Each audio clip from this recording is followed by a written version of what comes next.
प्रिय विद्यार्थियों, महाविद्यालय के यूट्यूब चैनल पर आपका स्वागत है। हमने कल बात की थी सिस्टम के बारे में। आज हम आगे बात करेंगे। सिस्टम हमने कल पढ़े थे 3 प्रकार के, ओपन, क्लोज और आइसोलेटेड।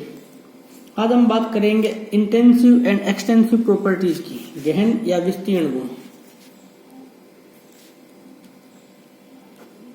गहन और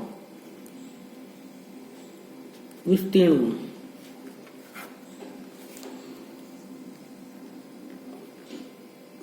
उन भौतिक गुणों को तंत्र के गुण कहा जाता है जिन्हें इंद्रियों द्वारा महसूस किया जा सके अथवा जिन्हें प्रायोगिक विधियों द्वारा ज्ञात किया जा सके। तंत्र के गुण 2 प्रकार के होते हैं, मात्रात्मक अथवा विस्तीर्ण गुण, जिनको हम एक्सटेंसिव प्रॉपर्टीज बोलते हैं। वे गुण जो तंत्र में उपस्थित पदार्थों की मात्रा पर निर्भर करते हैं, जैसे mass, volume, heat capacity, internal energy, entropy, Gibbs free energy आदि ऐसे गुण हैं जो पदार्थ की मात्रा में परिवर्तन से परिवर्तित होते हैं। अतः ऐसे गुणों को तंत्र के मात्रात्मक गुण एक्सटेंसिव प्रॉपर्टीज कहते हैं।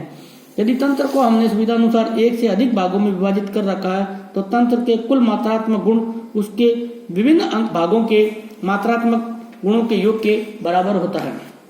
तो सिंपल सी बात है, मात्रात्मक गुण का मतलब हो गया जो पदार्थ की मात्रा पर निर्भर करते हैं, जो तंत्र में उपस्थित पदार्थ की मात्रा पर निर्भर करते हैं, उनको बोलते हैं। इसी प्रकार है विशिष्ट अथवा गहन गुण, इंटेंसिव प्रॉपर्टी। ये वे गुण हैं जो पदार्थ की प्रकृति पर निर्भर करते हैं, उसकी मात्रा पर निर्भर नहीं करते, जैसे ताप, दाब, सांद्रता, घनत्व, डाइपोल मोमेंट, अपवर्तनांक, क्षयांकता, पृष्ठ तनाव, मोलर आयतन, गैस स्थिरांक, विशिष्ट ऊष्मा आदि ऐसे गुण हैं जो पदार्थ की मात्रा पर निर्भर नहीं करते वरन उसकी प्रकृति पर निर्भर करते हैं। अतः इन सब गुणों को विशिष्ट अथवा गहन गुण, इंटेंसिव प्रॉपर्टी कहते हैं। उसके बाद बात करते हैं अवस्था फलन तथा पथ फलन एवं उनके अवकलन। अवस्था फलन, पथ फलन एवं उनके अवकलन। वे अवस्था चर जिन्हें केवल तंत्र की प्रारंभिक व अंतिम अवस्था से ही ज्ञात किया जा सकता है और जो उस पथ पर निर्भर ना करते हो जिस तंत्र से तंत्र प्रारंभिक अवस्था से अंतिम अवस्था में आया हो, ऊष्म गति की फलन अथवा अवस्था फलन कहलाते हैं। इसको हम स्टेट फंक्शन भी बोलते हैं। इसका मतलब सिंपल सी परिभाषा में है, वे अवस्था चर जिन्हें केवल तंत्र की प्रारंभिक व अंतिम अवस्था से ही ज्ञात किया जा सकता हो और जो उसके पथ पर निर्भर ना करता हो। यदि कोई सिस्टम है जो ए से बी में जा रहा है, एक तो वो सीधा डायरेक्ट जा सकता है, एक वो ए से सी में गया, सी से डी में गया, डी से बी में गया। तो ए से बी प्रारंभिक और अंतिम अवस्था के ऊपर निर्भर कर रहा है, ना कि वो इस प्रोसेस से जिससे पथ से तंत्र प्रारंभिक अवस्था से अंतिम अवस्था में आया हो, ऊष्मा गति की फलन अथवा अवस्था फलन कहलाते हैं। इसके विपरीत वे अवस्था चर जिनके मान उस पथ पर निर्भर करते हो जिस पथ से तंत्र प्रारंभिक अवस्था से अंतिम अवस्था में आया हो, पथ फलन कहते हैं। एक होता है पाथ फंक्शन। पाथ फंक्शन का मतलब हो गया जो पथ के ऊपर निर्भर करते हैं कि फलाना फंक्शन किस पथ से गया है। इन दोनों फलनों को स्पष्ट करने के लिए उदाहरण स्वरूप हम कुछ प्रयोग करते हैं। माना कि एक गैस की कुछ मात्रा है जिसे आयतन V1, कोई गैस है उसका आयतन V1 है और आयतन V2 तक फैलने दिया जाए, तो इसके लिए स्थिर दाब P पर गैस को W कार्य करना पड़ा, तो P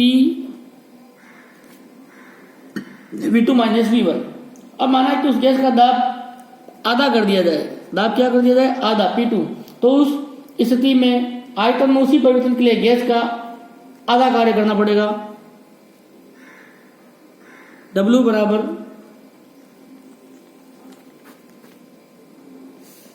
यदि दाब को शून्य कर दिया जाए तो उसे V1 से V2 तक फैलने में कोई कार्य नहीं करना पड़ेगा। अतः इस प्रयोग में गैस द्वारा किए गए कार्य उस पथ पर निर्भर कर रहा है जिस पथ के द्वारा तंत्र एक अवस्था से दूसरी अवस्था में परिवर्तित हो रहा है।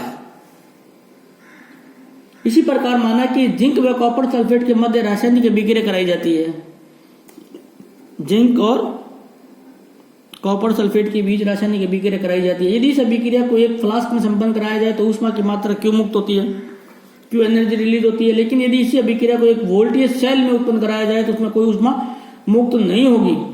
अतः किसी तंत्र की ऊष्मा की मात्रा भी उस पथ पर निर्भर करती है जिससे एक तंत्र एक अवस्था से दूसरी अवस्था में जाता है। अतः ऊष्मा एवं कार्य एक पथ फलन है।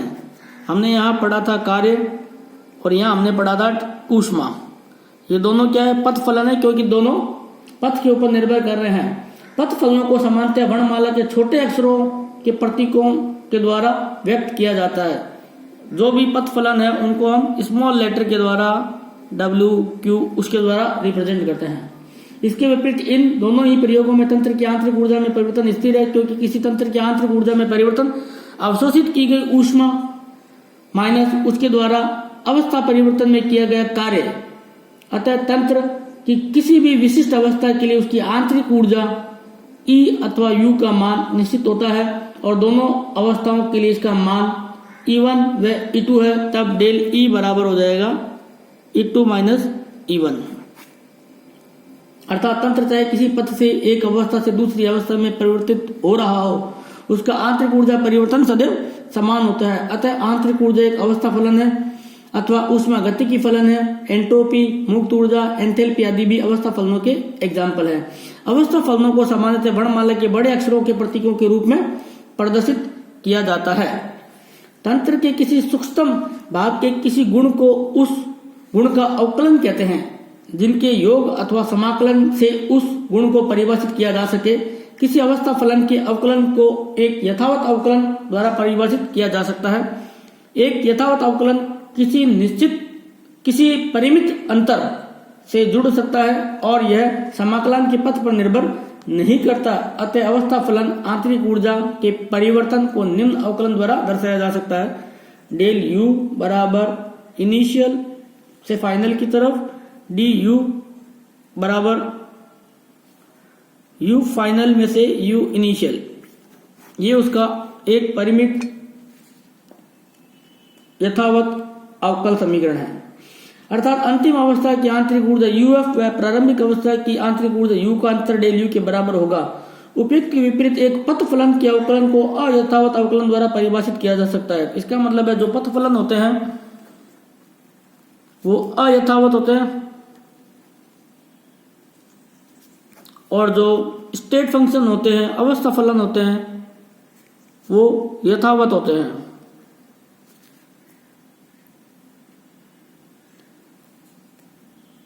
एक अयथावत अवकलन अनएग्जैक्ट डिफरेंशियल किसी कुल मात्रा में समेकित होता है और यह समाकलन के पथ पर निर्भर करता है। अतः पथ फलन ऊष्मा के परिवर्तन को निम्न अवकल द्वारा दर्शाया जा सकता है। एक इनिशियल में से फाइनल dq बराबर q समाकलन के पथ पर निर्भर करता है।